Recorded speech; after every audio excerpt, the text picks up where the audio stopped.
Bom dia, irmãos. Meus irmãos, vamos ter alguns avisos rapidamente antes de nós começarmos o nosso culto. Hoje à noite a gente tem essa cantina deliciosa aí, ó, caldo, tá? Tá propício, não tá? Amém? Amém, tá propício, né? Ainda mais de mandioca, né, Carlão? Caldo de mandioca com frango, tá bom? Então, delicinha. Hoje à noite, venha preparado para jantar aqui, tá? E tem bastante caldo, então vem preparado para comer vários. Não, vem comer, gente, porque é feriadão, tem um pessoal viajando, né? Então vem, manda mensagem para quem está viajando, você sabe que vai chegar agora à tarde, fala, ó, vai à noite que vai ter caldo na igreja. A pregação é mais ou menos, mas o caldo é bom. Tá bom? Então hoje à noite venha R$15, mas se você quiser um refri é 16. Olha aí, né? Então, R$1 por refri. Próximo, o que a gente tem ali? EBF, divinamente. O caldo é para EBF também, tá? Divinamente, né? Esse tema aí que a gente vai trabalhar com as nossas crianças no dia 26 de julho para falar sobre como lidar com as emoções, tá bom? Em relação com a palavra de Deus. Tá muito legal, tô vendo já todo o desenvolvimento aí. Vai ser muito bacana, gente. Então, precisaremos de voluntários e tragam também as crianças para participar, tá? Já pode dar? Para quem? Tá bom. Os voluntários podem dar o nome para Emily, ela não está aqui agora de manhã, mas à noite ela estará, ou para Nath, agora de manhã, que ela é a vice-Emily nesse momento, tá bom? Então, também lembrando os irmãos do Arraiá IBVN, né? 28 de junho, já é sábado. Conhece sábado? Vulgo sábado, tá bom? Então vamos participar. Tem que dar nome? Como é que é o negócio? Tem que dar nome. Para Rio. Para Rio, a Nath vai confundir os nomes aí, tem certeza? Para Rio, para Vitória, tá bom? Então, dê o nome para elas aí. A Rio está aqui, a Vitória também não está aqui agora de manhã, mas à noite eu peço para ela fazer assim, tá? Então, dá o nome, vem participar, vai ser muito legal. Ano passado foi muito gostoso, uma comunhão muito gostosa, e eu tenho certeza que essa semana será assim também, tá bom? Dia 28 é isso, e no dia 29... Desceu aí, não é um alarme, gente, é só um...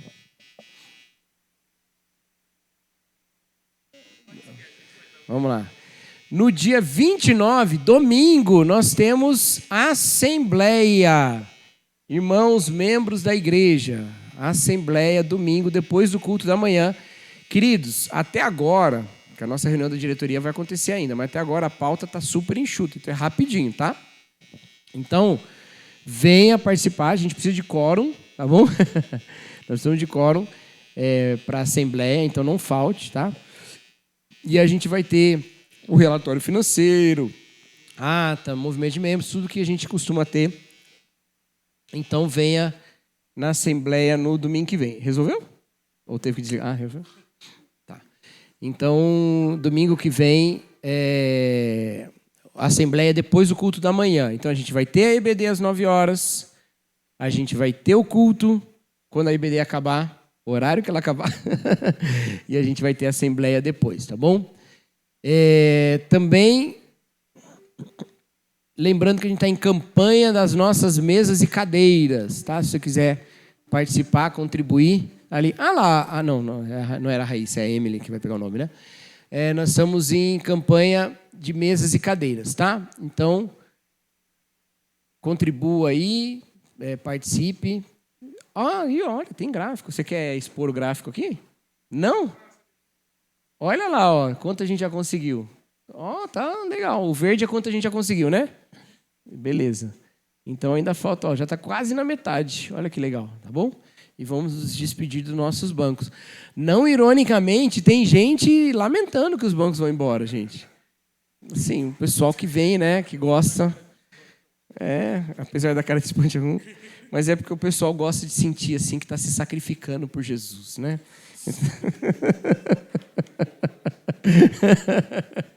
Então, né, Mas é isso, vamos lá. Tem mais alguma coisa? É isso aí? Claro que tem. Atualização do rol de membros. Estamos até esquecendo já, hein? Todos os domingos, meia hora antes dos cultos, da manhã e da noite. Então, 15 para as 10 de manhã e 6:30 à noite, tá? Então, você vem fazer a sua atualização ali, se você já é membro da igreja. Se você não é membro da igreja, não precisa. Ah, não sou membro, mas quero ser. Aí o caminho é outro, tá? Aí você fala comigo, que aí a gente passa pela assembleia e tá tudo certo. Como eu já falei, todo mundo que já é membro da igreja precisa fazer, não importa quando você passou a ser membro da igreja. A partir de agora, a gente vai sempre entregar a ficha e vai estar tudo atualizado. Mas até esse momento, todo mundo que é membro da igreja precisa fazer, mesmo que você entrou na última assembleia, precisa fazer, botar bonitinho lá na ficha, tá bom?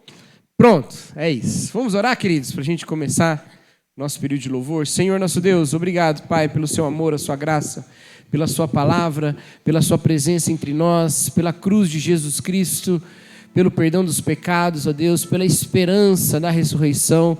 Obrigado, ó Pai, por tudo que o Senhor nos concede em Jesus. Toda sorte de bênçãos nas regiões celestiais. E que nós, ó Pai, vivamos, ó Deus, de acordo com a sua graça, segundo a lei da liberdade, segundo a sua bondade. Receba a nossa adoração essa manhã. Em nome de Jesus Cristo que nós oramos. Amém. Bom dia, irmãos. Eu queria convidar vocês a ficarem de pé para a gente começar o nosso período de louvor e adoração do culto da manhã.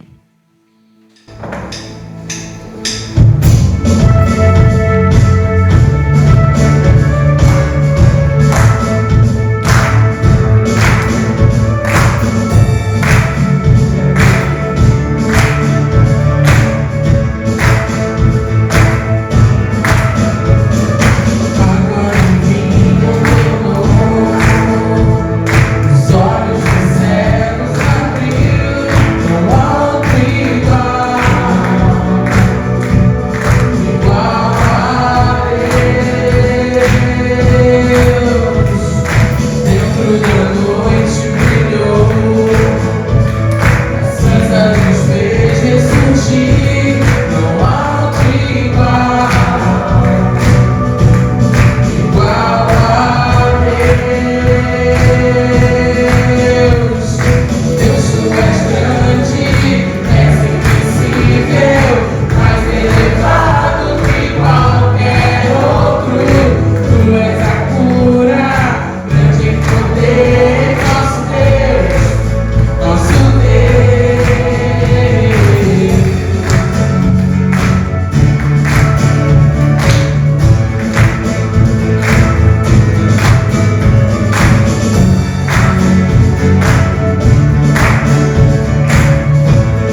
Obrigado, Senhor, porque nós podemos contar contigo, Pai. Porque o Senhor é a nossa cura e o Senhor é a nossa salvação, Pai. Nós te agradecemos por isso e por isso também louvamos o teu santo nome, Pai. Amém. Obrigado, Senhor. Obrigada, Pai, porque o Senhor é o nosso Salvador. Obrigada porque o Senhor sempre está conosco. Que nessa manhã, Pai, o Senhor encontre em nós um coração disposto a te adorar, disposto a todos os dias relembrar do porquê nós caminhamos contigo. Caminhamos contigo, Deus, porque te amamos e porque entendemos do que o Senhor nos salvou. O Senhor nos salvou de uma vida inteira longe do Senhor. Obrigada porque o Senhor escolheu nos ter perto.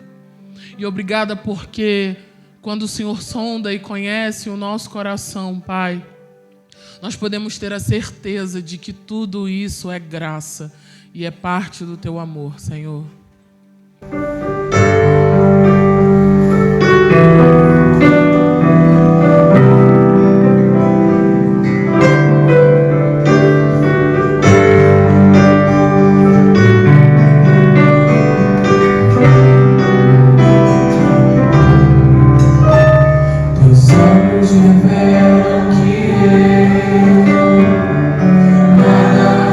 Posso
obrigada, Senhor, porque o Senhor nos dá segurança e enche o nosso coração de paz.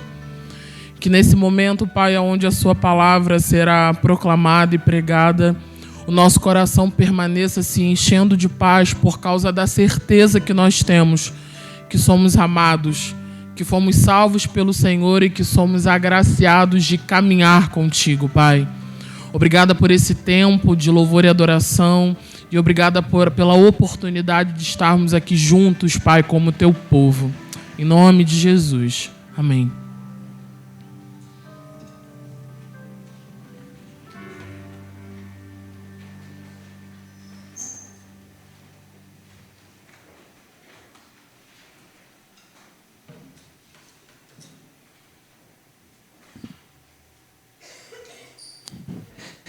Amém. Eu convido os irmãos a abrirem as suas Bíblias na carta de Paulo aos Efésios.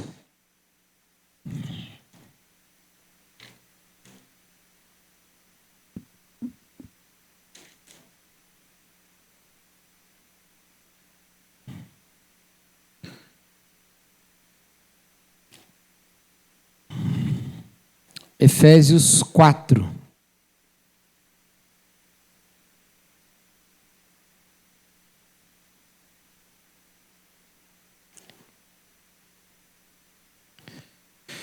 Nós leremos do versículo 11 até o versículo 25, tá bom? Efésios 4, de 11 a 25.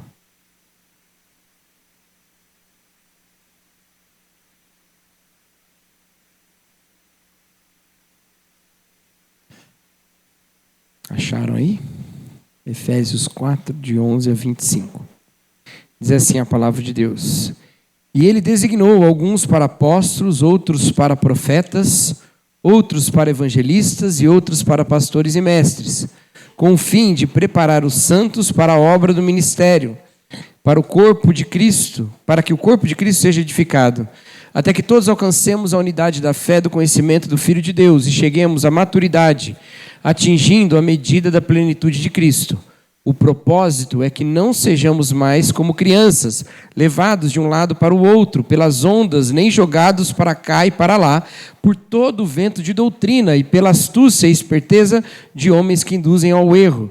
Antes, seguindo a verdade em amor, cresçamos em tudo naquele que é a cabeça, Cristo. Dele, todo o corpo ajustado e unido pelo auxílio de todas as juntas, cresce e edifica a si mesmo em amor, na medida em que cada parte realiza a sua função. Assim eu lhes digo, e no Senhor insisto, que não vivam mais como os gentios, que vivem na inutilidade dos seus pensamentos.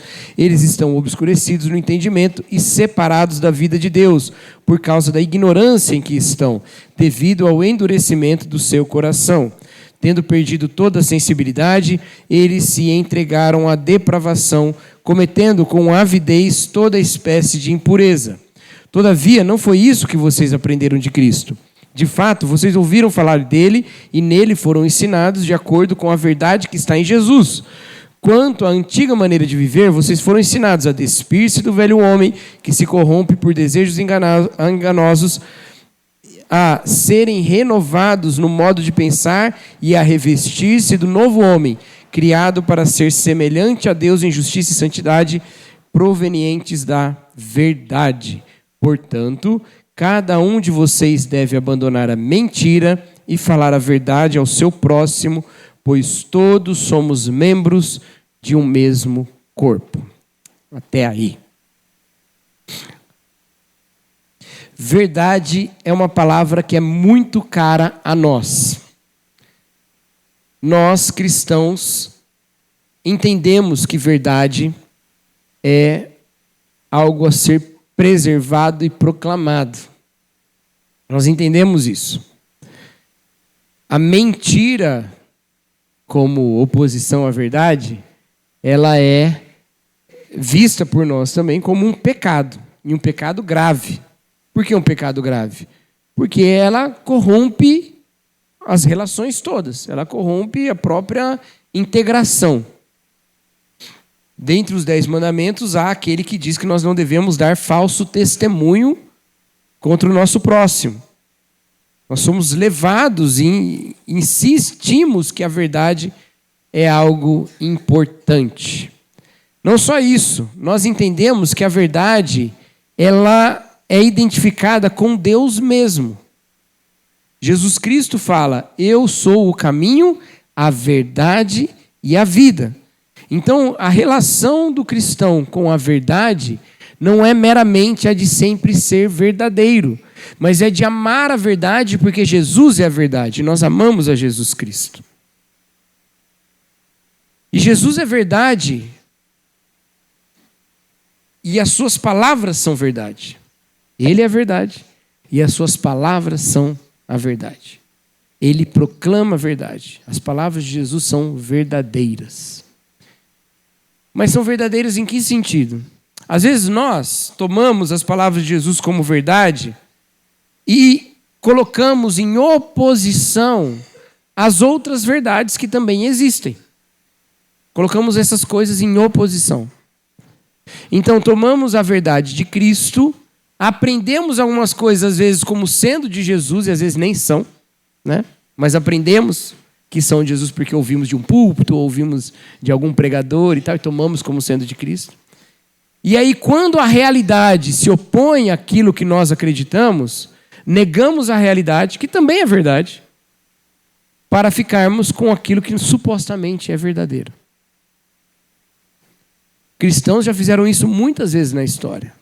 Negaram realidades, dizendo que aquilo era uma mentira de Satanás para afastar da verdadeira doutrina. Então, para dar um exemplo que não vai incomodar vocês por enquanto, porque eu quero incomodar vocês com outra coisa, há cristãos que dizem que falar que o mundo é uma esfera é ir contra a palavra de Deus, porque a palavra de Deus fala, eu não sei que texto que eles usam lá, mas eles usam algum texto, da abóbada celeste e tal, né? Ou seja, existe uma coisa que é realidade. O mundo é redondo. É uma realidade. Existe uma coisa que essa pessoa aprendeu como sendo bíblica, que não é, mas ela acha que é, por causa de uma interpretação de um texto específico. Então, ela se nega a lidar com a realidade e toma aquilo que ela aprendeu como sendo verdade, como a verdade em si. E qualquer outra coisa que é dita, ela nega. Entendeu?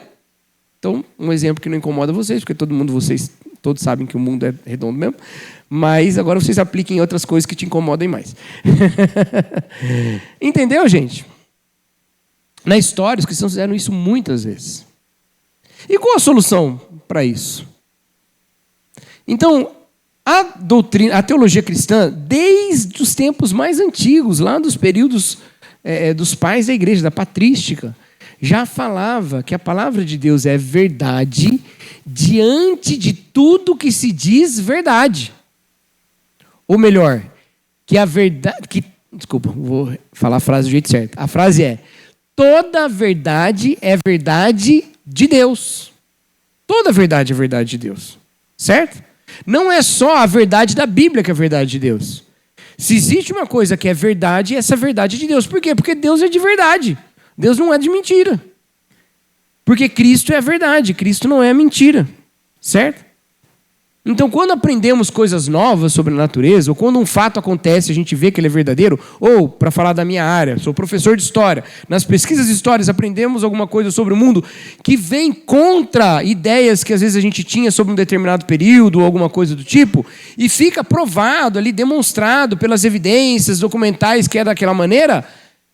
Buscar a verdade, buscar de fato, realmente saber o que de fato é verdade, é um caminho que vai no sentido daquilo que Deus quer realizar. Por quê? Porque toda verdade é verdade de Deus. Deus não tem nenhum interesse em ficar mantendo ilusão. É por isso que muitas religiões antigas, conforme os métodos científicos foram se desenvolvendo, essas religiões sumiram. E o cristianismo não. Porque há um empenho e há um incentivo para nós compreendermos o mundo. Há um incentivo para nós aprendermos verdades que não estão no texto sagrado, mas que são verdadeiros. Por quê? Porque o texto sagrado não fala de tudo. Ele não fala de todas as coisas do mundo. Ele fala das coisas que são importantes para aquilo que ele quer transmitir. Então a gente aprende outras coisas. A Bíblia não fala, por exemplo, como funciona um motor a combustão. Mas a gente veio de carro hoje para cá. E foi um bom desenvolvimento. Né? Até a gente desenvolver outro tipo de energia mais limpa. Vamos desenvolvendo, né? A gente vai melhorando. Mas é isso, tudo bem? Estamos no mesmo passo aqui? Então há um incentivo para nós sermos verdadeiros em tudo, para nós compreendermos a verdade de todas as coisas. Há um incentivo na Escritura para que a gente viva dessa forma. Então a gente não deve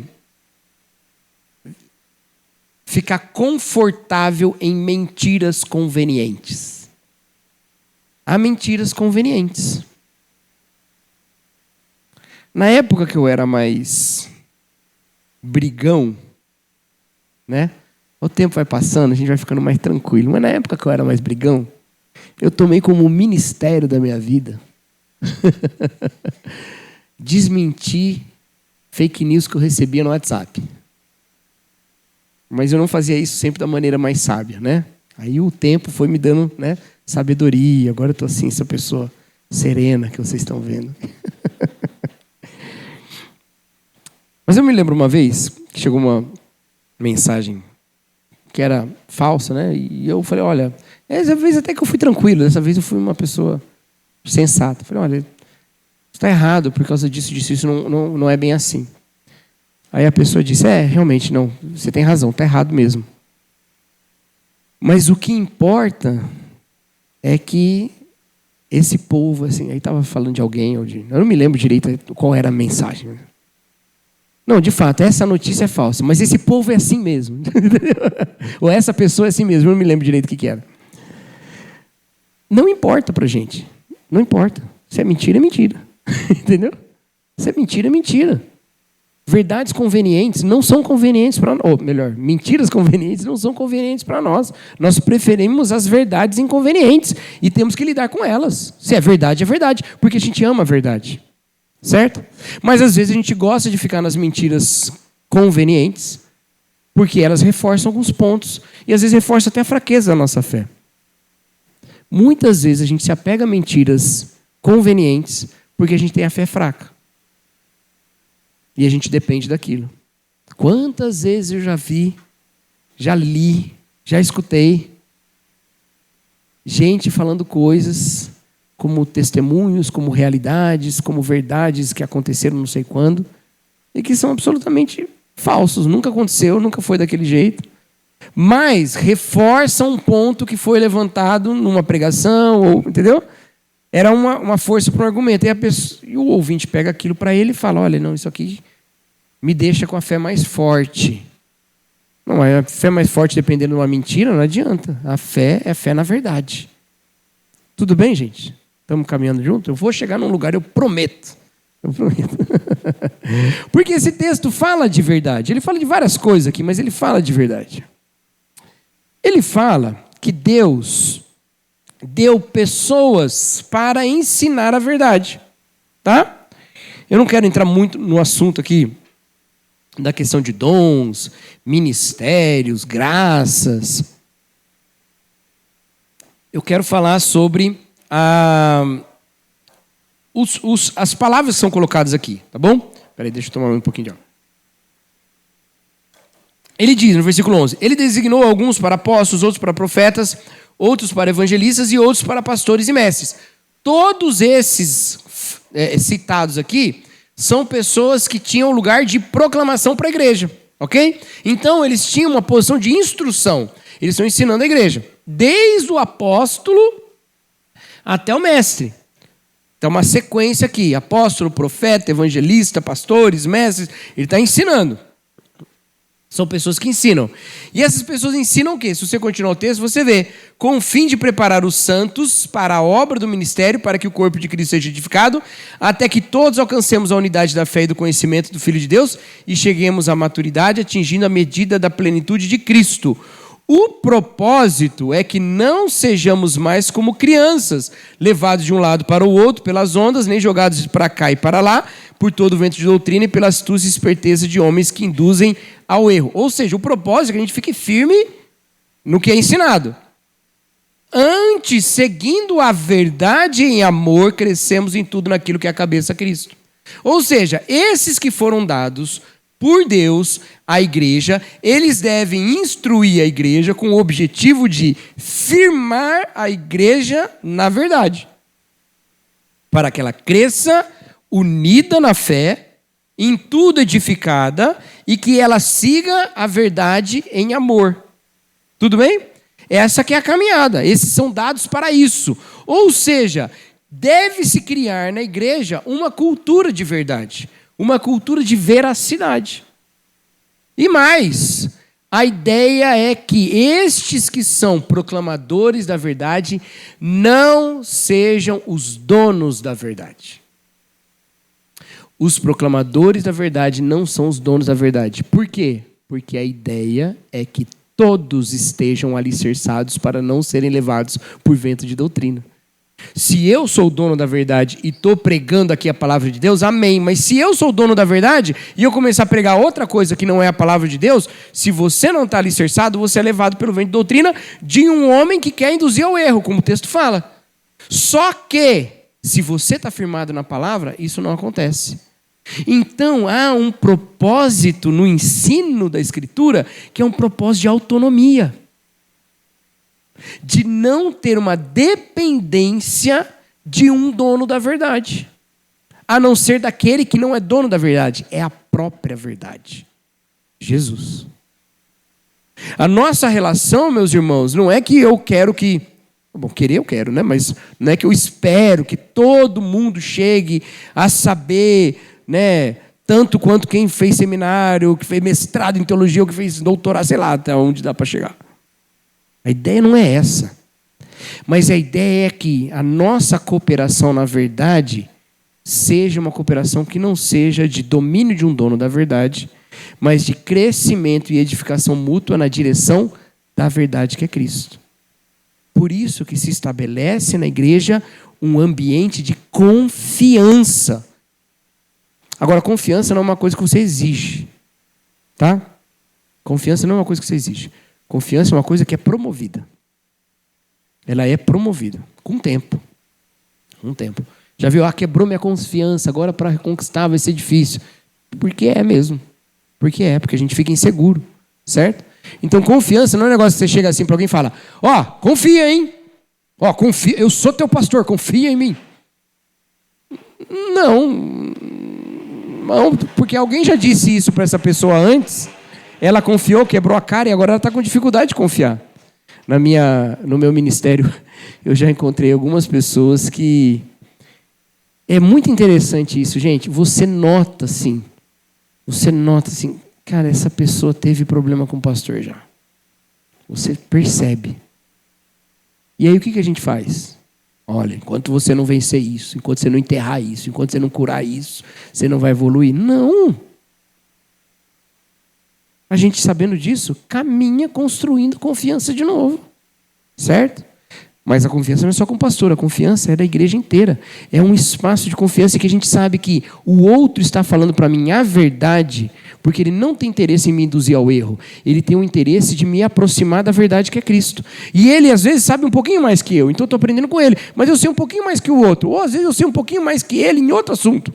E aí a gente vai ajudando um ao outro. E a gente pensa, o que eu estou ouvindo do outro não é para me enganar, o que eu estou ouvindo do outro é para me fortalecer. Então a gente vai caminhando nisso. Ao mesmo tempo que o ensino da verdade tem o propósito de gerar autonomia, ele também tem o propósito de gerar uma unidade. E é uma unidade de conhecimento. É uma unidade de aprofundamento. A gente está conhecendo mais, se aprofundando mais e confiando mais uns nos outros e sabendo que um edifica o outro. Nós temos tido experiências maravilhosas nos pequenos grupos, irmãos. Maravilhosas. Algumas discutindo a palavra de Deus, algumas dando risada, falando bobagem, mas muito maravilhosas todas elas. Às vezes, eu prego a mensagem no domingo e a gente conversa durante a semana e eu sou edificado pelo que dizem no grupo. Sobre a mensagem que eu preparei, eu preguei. Aquele povo me ouviu por 20 minutos, pensou mais 5 e falou um negócio que eu não tinha pensado. E aí eu fico pensando, por que eu fiquei 5 horas lendo esse texto?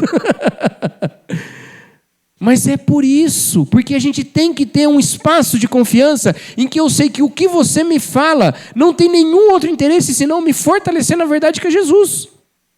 Então a gente tem valor uns para os outros. A voz de cada um tem valor uma para os outros. Então por isso que a gente deve ter as nossas conversas também fundamentadas na Escritura. A gente não vai falar só a Bíblia, né, gente? Por favor, né? Também aí fica meio, né?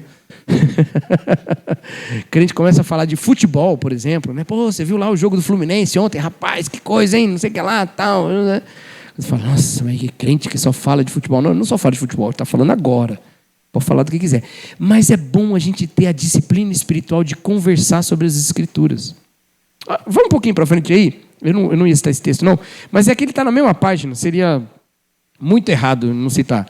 Olha o versículo 19 do capítulo seguinte.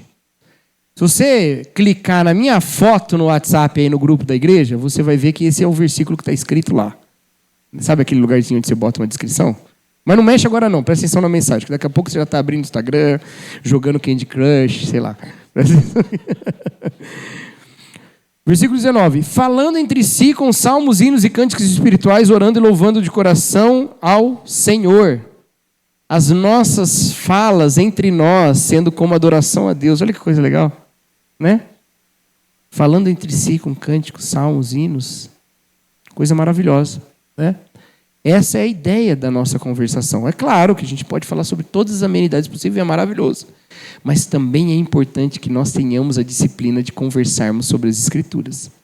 Porque isso nos dá autonomia diante dos supostos líderes e donos da verdade.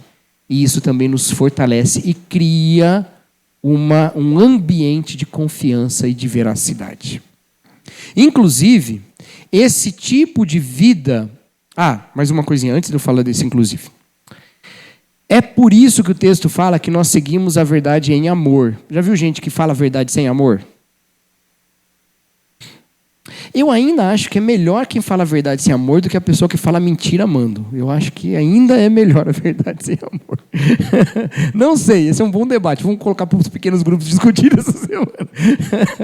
Mas aquela pessoa que olha assim e fala, eita, vai ser, né? Tá gordo pra caramba. Às vezes é verdade, né? Mas o que você tem a ver com isso? Né? Qual que é a sua? Né? Não tem nada a ver com isso. Ou olha lá, não, verdade sem amor não é. Mas a ideia aqui da verdade com amor é essa, meus queridos. É saber que a verdade está num contexto de uma relação saudável.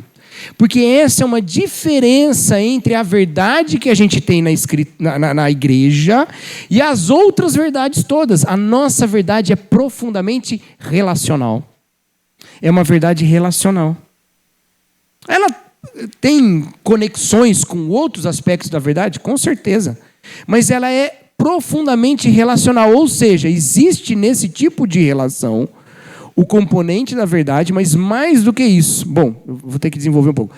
Mais do que isso, se a verdade é uma pessoa, o meu relacionamento com a verdade é pessoal. Não é só cognitivo. Eu não só sei a verdade, eu não só conheço a verdade no sentido de que as informações estão na minha cabeça, mas eu conheço a verdade porque eu vivo com ela, eu lido com ela. Eu me relaciono com ela, porque ela é Jesus. E esse texto fala exatamente isso. Se você andar um pouquinho mais para frente, versículo 20, fala assim, todavia não foi isso que vocês aprenderam de Cristo. Eu amo esse versículo. Porque Paulo diz como é que estão vivendo lá aqueles que estão longe de Jesus e tal, e como vivem os que aprenderam de Cristo. Só que tem um detalhe gramatical aqui. Em português, a gente tem uma preposição aqui de. Não é assim que aprenderam de Cristo. O que você entende que aprenderam de Cristo? Pode ser muitas coisas diferentes. Essa tradução até que ela está boa, porque para o português não dá para fazer a tradução direta do grego nesse caso. Mas a ideia que aprender de Cristo pode ser... isso aqui eu aprendi, sabe? Você não fala isso? Isso aqui eu aprendi do meu pai. Isso aqui eu aprendi... Não faz sentido? Você poderia falar, isso aqui eu aprendi com o meu pai. Isso aqui eu aprendi, né? Não sei se tem outro jeito, mas é isso. Mas em grego, isso aqui é o que a gente... É um caso em grego que a gente, se fosse trazer para o português, seria um objeto direto. Não teria preposição. Não é assim que vocês aprenderam Cristo. Cristo é aprendido. Que coisa, né? Cristo é aprendido por nós, porque Ele é a verdade. O de aqui faz sentido assim também? Faz. Hoje eu aprendi um pouco de programação, aprendi de programação. Também faz sentido, né? Não foi a programação que me ensinou, eu aprendi dela. Jesus, ao mesmo tempo, é o mestre e é o aprendizado. Ele é o que ensina e o que é ensinado. Certo? A mim. Então, se a verdade é uma pessoa, minha relação com a verdade é uma relação pessoal. E aí começa a configurar-se os elementos da nossa vida como igreja.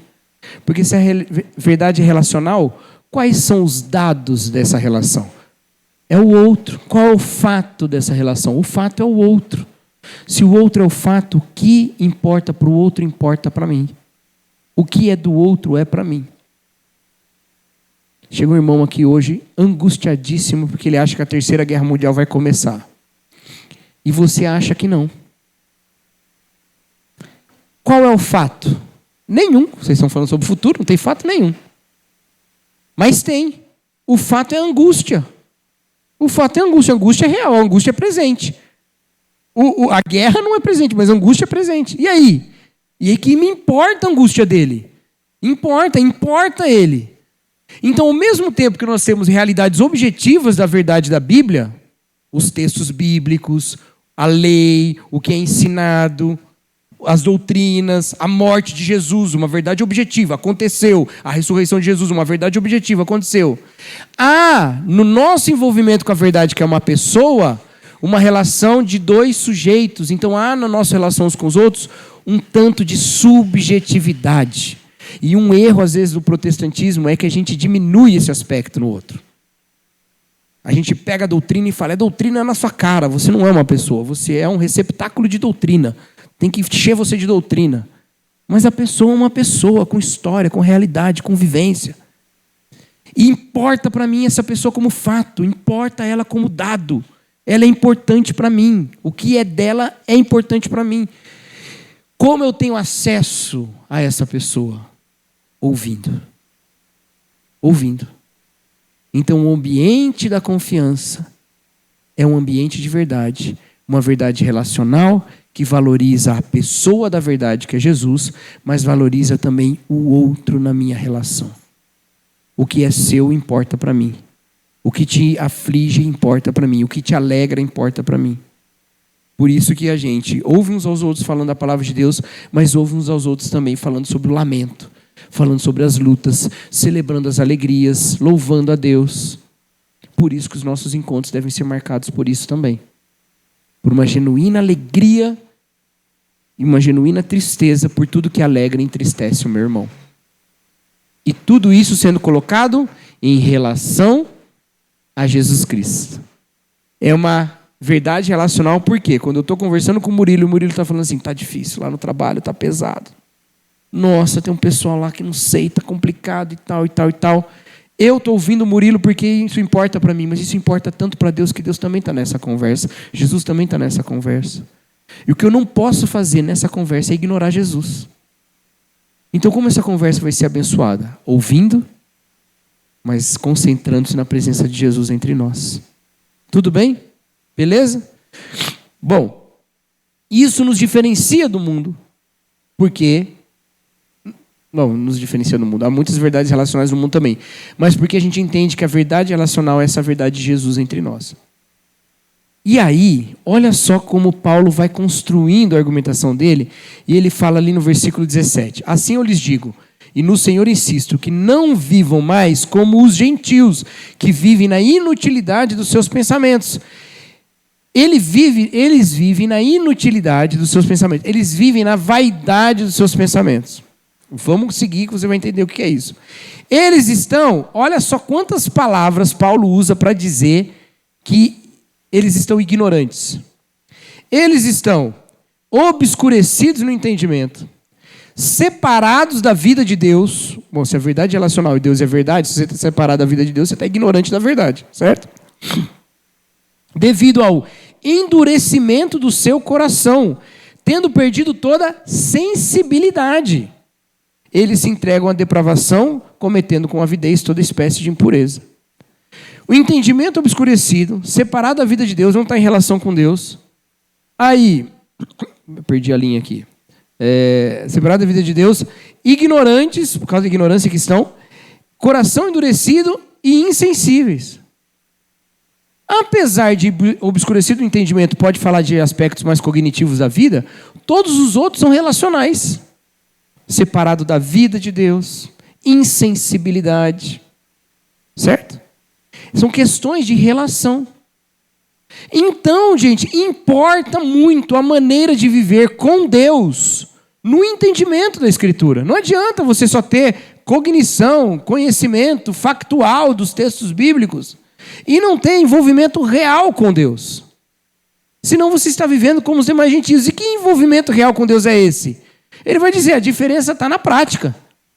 Porque esse tipo de ignorância leva a uma vida com todo tipo de depravação. Agora, o conhecimento da verdade em amor leva, ou aquilo que aprendemos de Cristo, leva a um revestir-se do novo homem. É uma nova prática. E uma prática marcada pelo quê? Marcada também pela sensibilidade, que foi perdida. Quando a gente cresce em sensibilidade, a gente cresce também em conhecimento de Deus. A gente precisa crescer em sensibilidade. É claro, nós temos níveis diferentes de lidar uns com os outros. Eu tenho um amigo pastor que ele falou assim, olha, eu estava naquela igreja lá e aí comecei a ver que estava esse tipo de problema acontecendo e eu não sou a melhor pessoa para lidar com isso. Eu já sei que eu não sei, eu sei que essa é uma limitação minha, então eu já comecei a procurar alguém para lidar. Porque nós temos nossas limitações, nós temos nossas dificuldades e a gente vai caminhando em unidade, inclusive por isso. Mas a gente precisa ter uma caminhada de sensibilização, uma caminhada em que a vida de Deus importa para mim e a vida de Deus no outro importa para mim também. Porque eu estou seguindo a verdade em amor, não estou seguindo a verdade separada do amor. Estou seguindo a verdade em amor. Como a verdade se estabelece na minha relação com o outro é importante. Então a gente cria um ambiente de confiança, a gente cria um ambiente de verdade, ou de veracidade. Para isso, eu preciso ter um espaço seguro em que eu possa ouvir o outro. Porque o outro importa para mim. Então, Paulo vai dizer, de tudo aquilo lá que você deve se despir, né? A antiga maneira de viver, despir do velho homem que se corrompe com desejos enganosos, serem renovados no modo de pensar, revestir-se do novo homem, criado para ser semelhante a Deus, em justiça e em santidade provenientes da verdade. Uma santidade que vem da verdade. Aí ele diz, portanto, por causa disso tudo, portanto, como é que você concluiria esse portanto? Então abandone todo modo de viver pecaminoso, deixe para trás todo esse tipo de sensualidade, todo esse tipo de desejos pecaminosos e revista-se do novo homem. Portanto, talvez a gente ia dizer assim, portanto, vigie para não pecar. Ou a gente ia completar, portanto, sei lá, leia mais a Bíblia, faça oração se quiser crescer. Ele diz, portanto, cada um de vocês abandone a mentira e fale a verdade ao seu próximo, pois somos todos membros de um mesmo corpo. A gente fica quebrando a cabeça em como abandonar o pecado, fica estabelecendo uma cultura de medo para afastar as pessoas do pecado. Aí o que a gente ensina as pessoas? Esconde seu pecado. Enquanto Paulo fala, você quer combater o pecado mesmo? Fala a verdade um para o outro. Porque vocês são membros de um mesmo corpo. E o interesse em saber a verdade do outro não é julgar o outro, não é condenar o outro. O interesse é encaminhar o outro na direção de Jesus. Então a gente tem que ter uma cultura de veracidade. E uma cultura de veracidade pede um estímulo à autenticidade, para que a gente caminhe com toda a liberdade diante de Deus e com toda a autonomia que o Senhor tem para nós. Entendeu? Então, igrejas salutares promovem uma cultura de veracidade, em que as pessoas podem ser genuínas, autênticas. Para ficarem como estão? Não. Mas seguindo a verdade em amor, abandone a forma de viver do velho homem e se revistam do novo homem, seguindo a verdade em amor. Só que muitas vezes a gente vai na direção oposta. Não só nesse aspecto que eu falei, que é um aspecto importante, no do medo. A gente coloca medo para as pessoas, né? E aí a gente fala, não, minha igreja é assim, a gente lá não tem, né? Que se faz, aqui se paga. Mas também,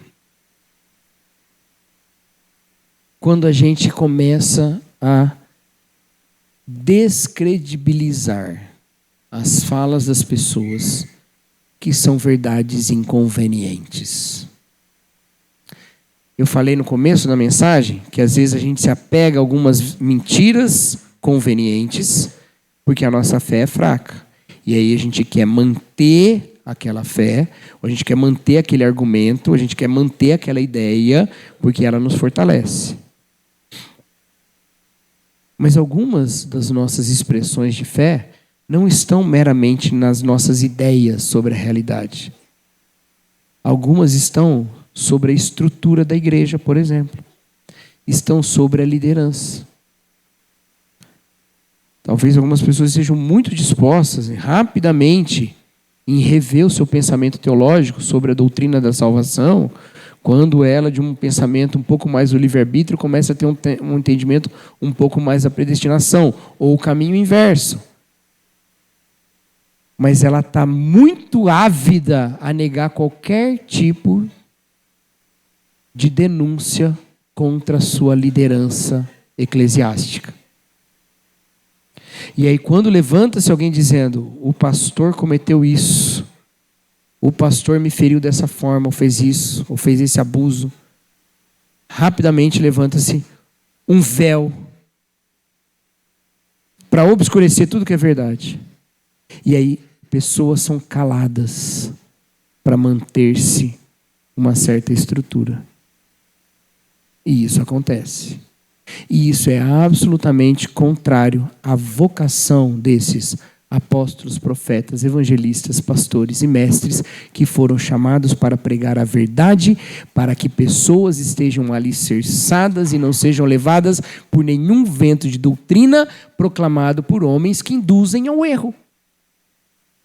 Então, ou esses pastores, mestres chamados, eles têm um compromisso com a verdade e com a pregação sincera do evangelho e com uma vida de relação que é em amor, ou eles estarão no grupo dos homens que induzem ao erro, ou um ou outro. E aí eu estou falando de pastores porque eu sou um pastor, mas isso vem de qualquer um que está na posição de orientação da igreja. Não pode se valer dessa sua posição para levantar um véu de silêncio cobrindo a estrutura ou o cargo. Não pode. Não é assim que acontece. Não é assim que deve acontecer. Igrejas salutares estimulam um ambiente de veracidade, e esse ambiente é um ambiente que inclusive acolhe denúncias. Não é isso que Paulo fala lá a Timóteo, em 1 Timóteo capítulo 5? Ele começa dizendo, olha, não toma denúncia contra o presbítero que se não vier confirmado, né? Então a ideia é, confirma. Mas para confirmar tem que ouvir primeiro, certo? Então tem que ouvir. E em seguida ele diz o quê?